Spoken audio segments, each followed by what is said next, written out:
you know, it's always wonderful to have a great ending. And both Carl and Tom today helped bring the importance of what's happened in the last couple years and kind of the right ending. But both of them are really open to questions. So why don't we take a few minutes now and give this opportunity for questions. Are both of these mics on?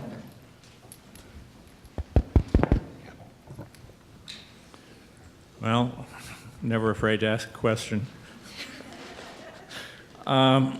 First, a bit of a downer of a comment.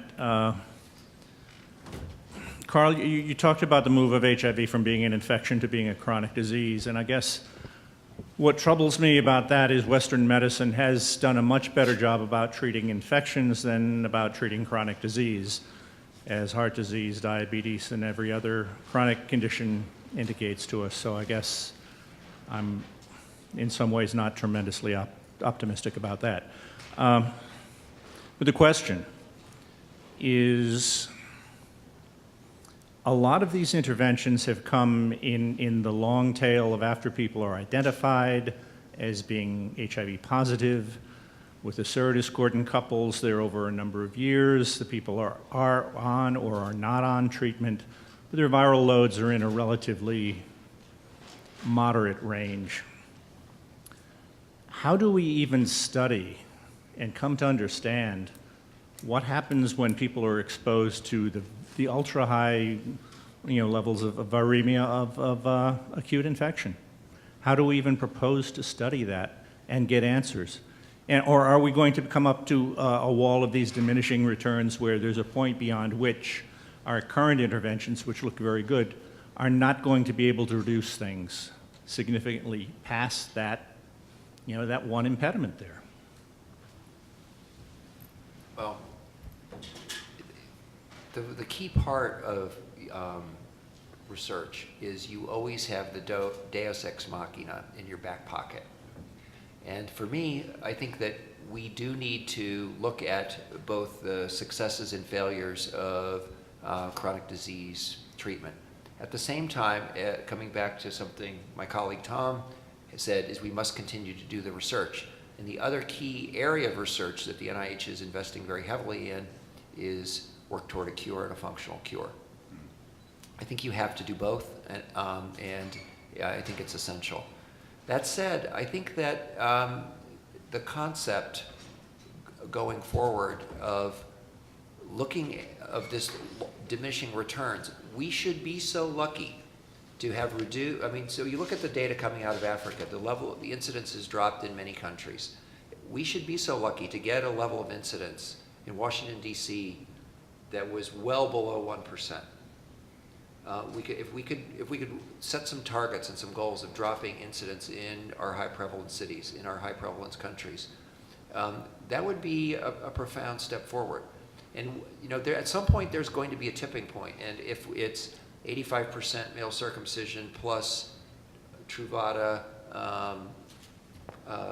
microbicide, we don't know what the true benefit of this will be. But that's why I think it's not just enough to think about treatment as prevention. I think there's going to need to be a PrEP or a microbicide component to deal specifically with this issue of the people that get acutely exposed. And we are actually trying a variety of new approaches to understand acute infection. And some of that will come out at the Bangkok Vaccine Conference. So I think what I heard from the panel was a real focus on a holistic approach, and not just a medicalized model, but really looking at the whole person. And I think when you draw attention to the reduction in incidence rates throughout Africa, I think one thing that we don't hear as much is that the combination approaches are not just the increase of ARVs, and it's not the responding to stockouts of female condoms. It's also the transactional, the incentives for schoolgirls around prevention, monetary incentives. It's also microfinancing for women so that they have independence, and so that there's a difference in how they're able to take control of their health, and how they're able to reduce their domestic violence, and how they're able to maintain their households. And I'm wondering is, how in the US do we bridge a more multi-sectoral approach. When we're talking about holistic care of people, that means that we're talking about reaching them, much like the target of this meeting, mental health, substance abuse, housing. And so how do we now involve the Department of Education? How do we make sure that other areas of people's lives are offset and that we're not just having a siloed look at research and siloed look at medication, but that we're bringing in our other partners and collaborators and that we're having this conversation outside of ourselves? If I asked right now a survey of who was in the room, I bet you most of us are somehow directly connected to HIV, but we need our other partners here at a federal level and also at a community level if we're talking about really holistic care and holistic treatment. I think we've heard the messages and we've echoed and repeated it, but we need to make sure that it's going out and it's been expansive. So I don't know if that was a comment or question, but hopefully it was received. I would just say that you have essentially spoken the foundation of the President's National HIV/AIDS strategy, which is about making government work differently than it has in the past. And the President's strategy was rolled out the 13th of July of 2011. It's been out for a year. And there's been a fair amount of work, at least within the HHS sector, of trying to figure out how to integrate and do things better. And I think, bringing in the education department, bringing in HUD is an essential piece of what the department and the president are about. So we agree. I would also submit two comments on your comment. I think one of the good things that's happened with the HIV epidemic have been these kinds of collateral changes that have occurred. There has been, in lots of places in the world, more focus on women's empowerment and more focus on safe schooling for girls, and on and on and on and on. More attention to disparities, more attention to homophobia. There's been a lot of collateral issues that have really advanced in the context of HIV/AIDS, and I think we need to continue that discussion. The other thing I would submit is, there have to be other rooms like this in other hotels across the country where people who are interested in heart disease or cancer or juvenile diabetes or adult diabetes, they're all having the same conversation because everybody's afraid because of, really what we're talking about is a much more resource-constrained society and a society that seems to be less willing to take care of those who are vulnerable in society. And I think we need to find ways to make linkages with those other groups and make this a common cause. Thank you. Marcia Martin, a question and a comment. Start with a comment. Just thank you for this wonderful series of meetings, and also thank all three of you for your work. To some extent, this whole discussion is a culmination of kind of where we are, and the three of you have clearly been leaders in helping us get and arrive to these places where we find ourselves today, so thank you. And I guess my question really is about, we've a lot of people are using the cascade and sort of presenting it as a challenge for all of us because you start with 100, you end up with 20. And we have this fallout and fall off. And my question is, are we also, though, ready to model what would be an optimal response? Are we ready to say, do we want 99%? Do we want 80%? I mean, I'm going to go to the half full side of the discussion and not the half empty.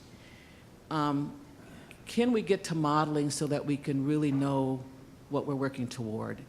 How much of the health sector on the private side can we hold accountable for participating? How much of the uninformed public can we measure out? I mean, there are so many variables that go into this, and the question is, can we model what would be the good side yet?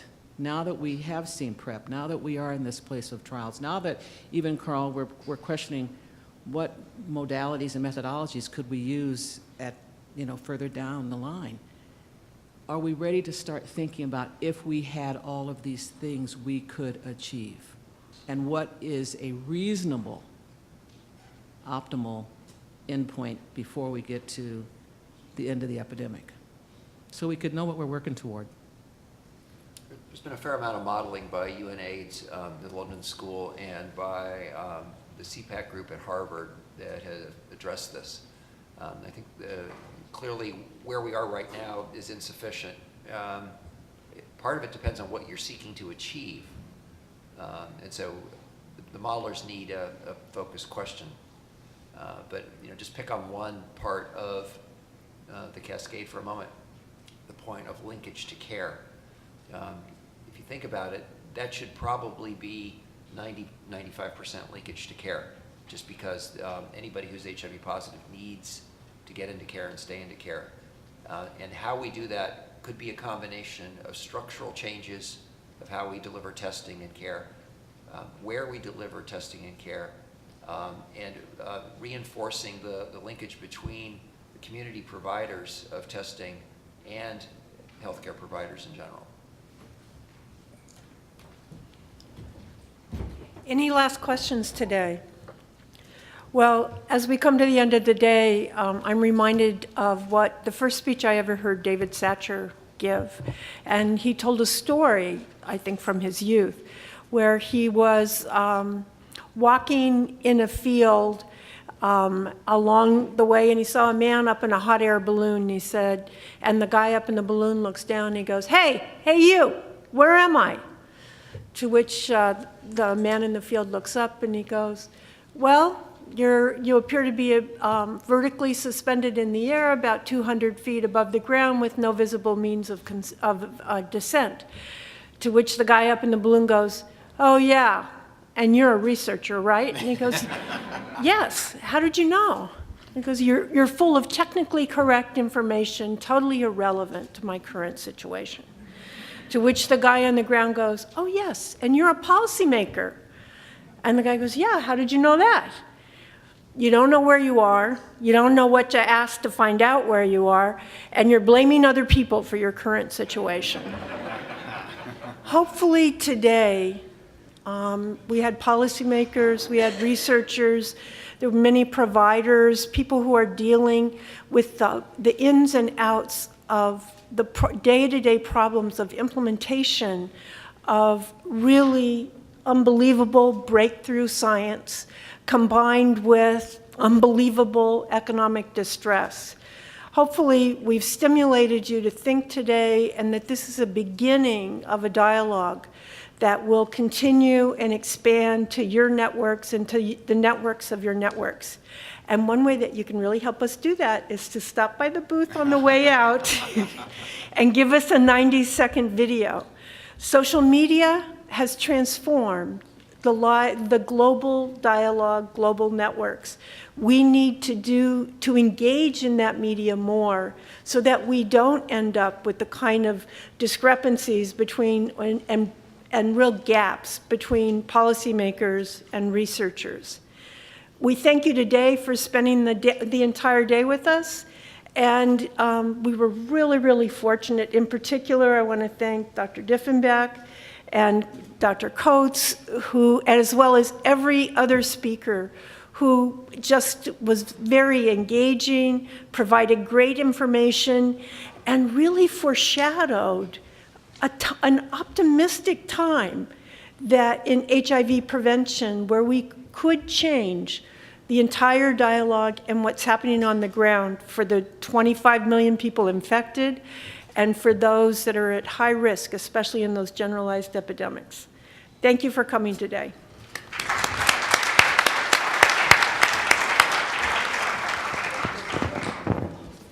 Thanks.